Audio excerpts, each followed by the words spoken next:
Et si je vous disais que le meilleur moyen de plaire à quelqu'un était en fait de ne pas être avec lui?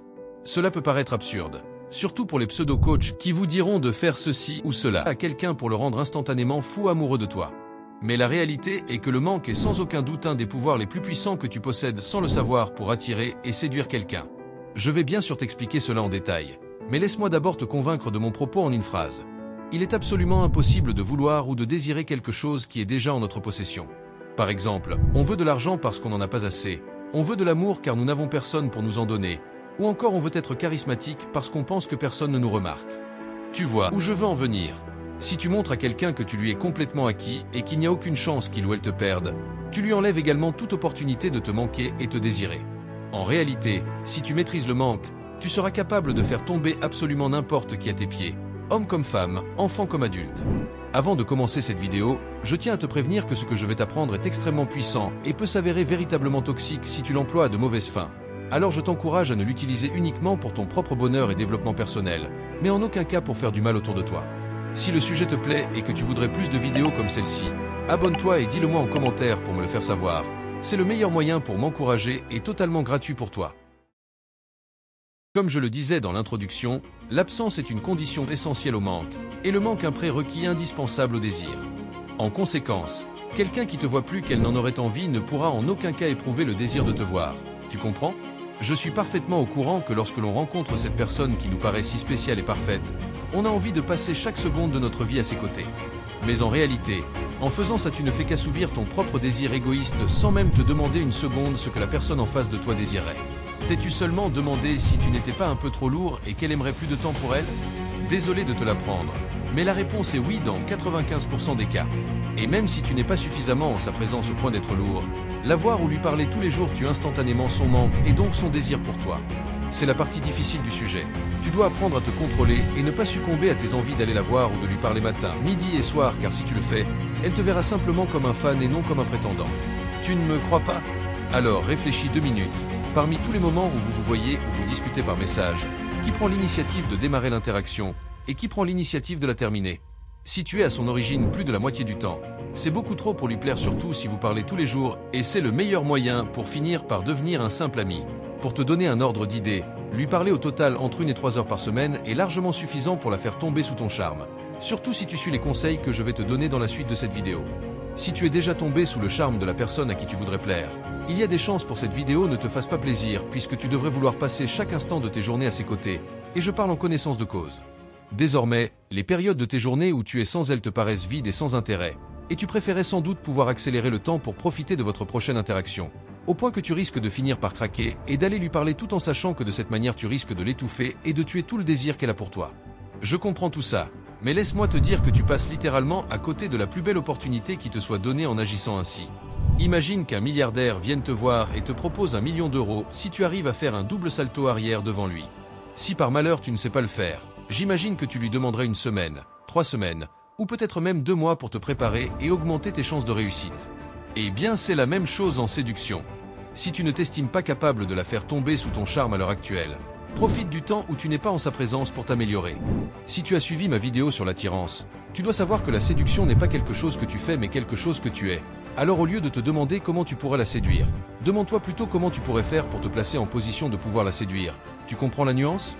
En réalité, je te déconseille de passer tes journées avec pour seul objectif de t'améliorer simplement pour plaire à quelqu'un, car c'est en fait relativement malsain pour toi et le mieux serait simplement de vivre ta vie de ton côté. Mais je sais également qu'il est très difficile de faire cela lorsqu'on a cette personne spéciale en tête, alors je suis convaincu que c'est toujours mieux de prendre son temps pour améliorer son jeu, faire du sport, t'intéresser à ses passions, améliorer ton style, plutôt que de passer tes journées dans le noir à jouer aux jeux vidéo en pensant à elle. Tu l'auras peut-être deviné, mais plus les moments que tu passeras avec cette personne seront rares, plus ils seront précieux pour toi comme pour elle. C'est exactement pareil pour tous les plaisirs de la vie. Si tu te levais tard tous les jours, ça ne te procurerait aucun réconfort, alors que réserver ce privilège pour le week-end est beaucoup plus agréable. Pareil pour les repas, si tu allais tous les jours au restaurant ou au fast-food, ça deviendrait pour toi tellement normal et habituel que tu n'aurais même plus le désir d'y aller. C'est exactement pareil avec les gens. Si elle te voit tous les jours, voire même plusieurs fois par jour, tu crois vraiment que quand tu seras enfin parti, elle va se demander « J'espère que je le reverrai bientôt, il me manque déjà ». Eh bien désolé, mais non. Il y a beaucoup plus de chances pour qu'elle te considère comme acquis et ne s'imagine à aucun instant qu'elle ne te reverra pas bientôt. Au contraire, Si tu fais en sorte que ces moments se raréfient, tu lui laisses l'opportunité d'avoir peur que vous ne vous revoyiez jamais. Dans ce cas-là, il y a beaucoup plus de chances pour qu'elle se dise « Les moments avec lui sont quand même très agréables. J'espère qu'il reviendra me voir un jour. » Et c'est ce qu'on appelle du manque et du désir. Ces deux émotions qui souvent sont tes pires ennemis, mais qui ici peuvent devenir tes meilleurs alliés.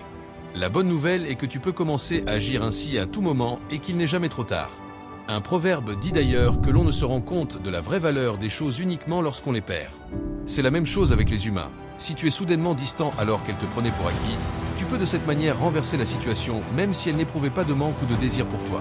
Fais simplement attention à ne pas rendre la chose trop évidente, car si elle comprend que tu fais ça uniquement pour lui plaire, elle trouvera ça toxique et sournois, même si ça aurait tout de même de l'effet sur elle.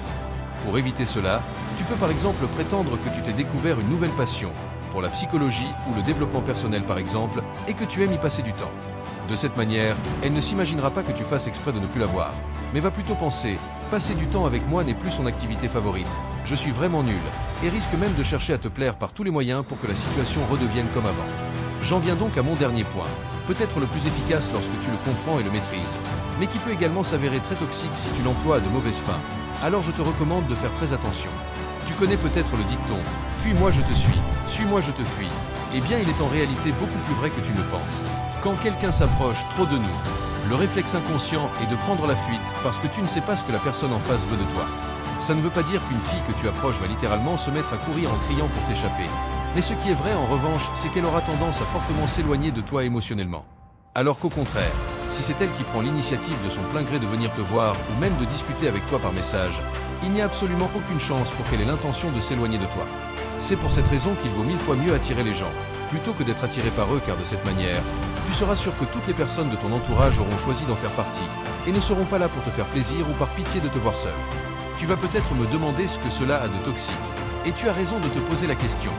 Il n'y a absolument rien de mal à être au centre de sa propre vie et de laisser le choix d'en faire partie ou non. En fait, la réalité est que tu te mettras à attirer les gens rien qu'en arrêtant d'aller vers eux et en te concentrant sur toi-même. Mais cela est encore plus puissant si au lieu d'être passif et de laisser les gens rentrer dans ta vie, tu fais un pas en arrière pour leur montrer que tu n'es pas intéressé ou que tu n'as pas que ça à faire. Le cerveau humain ne déteste rien de plus que le rejet ou l'abandon. Le problème, c'est qu'au lieu de simplement s'éloigner de la personne qui nous fait nous ressentir rejetés ou abandonnés, ce qui serait en réalité la meilleure option, on a tendance au contraire à vouloir tout faire pour lui plaire, pour se prouver à nous-mêmes notre valeur. Tu comprends où je veux en venir. Si tu montres à une personne, homme comme femme, que tu la rejettes, elle risque certes de mal le prendre sur le coup et de se vexer, mais elle ne pourra inconsciemment pas s'empêcher de vouloir corriger la situation en essayant de te plaire à tout prix en se disant « Si je suis gentille, agréable et généreuse avec lui, il n'aura plus aucune raison de me rejeter et cela voudra dire que je suis quelqu'un d'important. » Attention, je ne te dis pas que la rejeter signifie la repousser physiquement, hausser le ton en lui disant de s'en aller ou même l'insulter, mais simplement lui faire comprendre gentiment que tu as mieux à faire que de passer du temps avec elle, et cela suffira amplement pour complètement retourner son cerveau. J'espère que tu comprends désormais tout le pouvoir que tu pourras acquérir une fois que tu maîtriseras cette émotion qu'est le manque. Tu seras en effet capable de faire tomber absolument n'importe qui sous ton charme, sauf peut-être les gens qui ont comme toi regardé attentivement cette vidéo. Je n'ai fait que parcourir ce sujet en surface car il contient beaucoup de notions de psychologie assez complexes. Mais si tu veux en savoir plus, dis-le-moi en commentaire. Et n'hésite pas à aimer la vidéo, à t'abonner et à la partager si elle t'a plu. C'est le meilleur moyen pour toi de me soutenir et ça te coûtera la somme de 0 €.